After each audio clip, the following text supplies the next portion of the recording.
महाराष्ट्राचे लाडके मुख्यमंत्री वसंतदादा पाटलांनी त्यांच्या राजकीय कारकिर्दीच्या सुरुवातीला जेव्हा शालिनीताईबरोबर दुसरे लग्न करण्याचा निर्णय घेतला होता, तेव्हा तो निर्णय कोल्हापूर-सांगलीच्या पुरोगामी पट्ट्यामध्ये प्रचंड वादग्रस्त ठरला होता.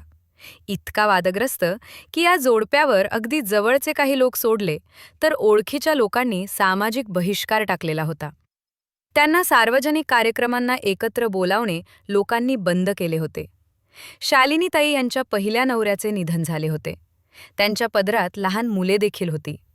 आणि त्या काळामध्ये पुरोगामीपणा फक्त भाषणात न दाखवता स्वतःच्या जीवनामध्ये आचरणात आणणाऱ्या वसंतदादांना विधवा महिलेबरोबर विवाह करण्यामध्ये आणि तिची मुले सांभाळण्यामध्ये काहीही प्रॉब्लेम नव्हता.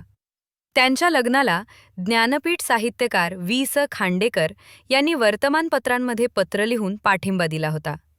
प्रल्हाद केशव अत्रे यांनी त्यांना आपल्या घरी चहापानाचे जाहीर निमंत्रण दिले होते. नंतर हा विवाह लोकांनी पचवून घेतला. विशेष गोष्ट म्हणजे वसंतदादांनी लग्नानंतर शालिनीताई यांचे करिअर दाबले नाही, उलट त्यांना प्रोत्साहन दिले.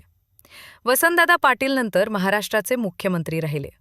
शालिनीते पाटील बॅरिस्टर A.R. अंतुले यांच्या मंत्रिमंडळामध्ये महसूल मंत्री राहिल्या. महाराष्ट्राच्या राजकारणामध्ये शालिनीताई पाटील हे अत्यंत खंबीर महिला नेतृत्व होते. आजच्या काळात महिलांना जिथे राजकारणात पुरुषांच्या पलीकडे बोलता येत नाही, तिथे शालिनीताई यांनी मराठा आरक्षणासाठी आपली खुर्ची सुद्धा सोडली होती. त्यांच्यावर होणारे सगळे वाद प्रतिवाद आरोप पचवून त्यांनी ठामपणे राजकारण केले. काँग्रेस पक्षात असताना शरद पवारांबरोबर त्यांचा टोकाचा संघर्ष राहिला.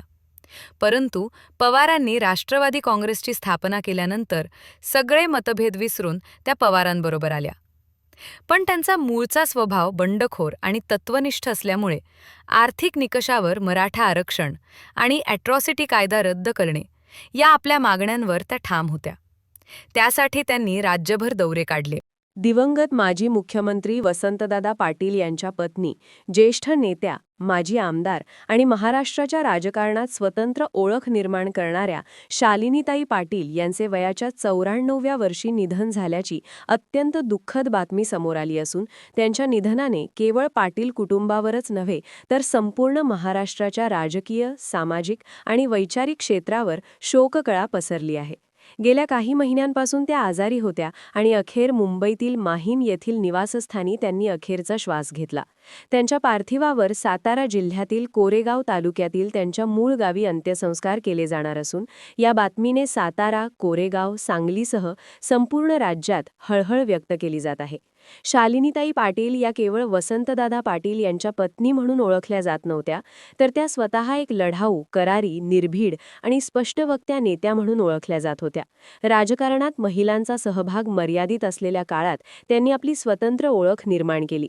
कोरेगाव मतदारसंघातून त्या 2 वेळा आमदार म्हणून निवडून आल्या.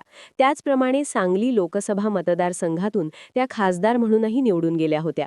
1983 साली वसंतदादा पाटील यांनी मुख्यमंत्री पदाचा राजीनामा दिल्यानंतर राजकारणातील संघर्ष अधिक तीव्र झाला होता आणि त्या काळात शालिनीताई पाटील यांनीही आपली ठाम भूमिका मांडत राजकीय प्रवाहात सक्रिय सहभाग घेतला. 1980च्या दशकापासून मराठा समाजाच्या आरक्षणाचा प्रश्न जेव्हा फारसा मुख्य प्रवाहात नव्हता, त्या काळात शालिनीताई पाटील यांनी मराठा आरक्षणाची मागणी उघडपणे आणि ठामपणे मांडली. मराठा समाजाच्या प्रश्नांवर आवाज उठवणाऱ्या सुरुवातीच्या प्रमुख नेत्यांमध्ये त्यांचे नाव अग्रक्रमाने घेतले जाते. त्यांनी केवळ जातीय आधारावर नव्हे तर आर्थिक निकषांवरही आरक्षणाचा विचार होऊ शकतो का याबाबत सातत्याने भूमिका मांडली. त्या काळात ही भूमिका मांडणे राजकीयदृष्ट्या धाडसाचे मानले जात होते, पण शालिनीताई पाटील यांनी कधीही आपल्या भूमिकेत तडजोड केली नाही.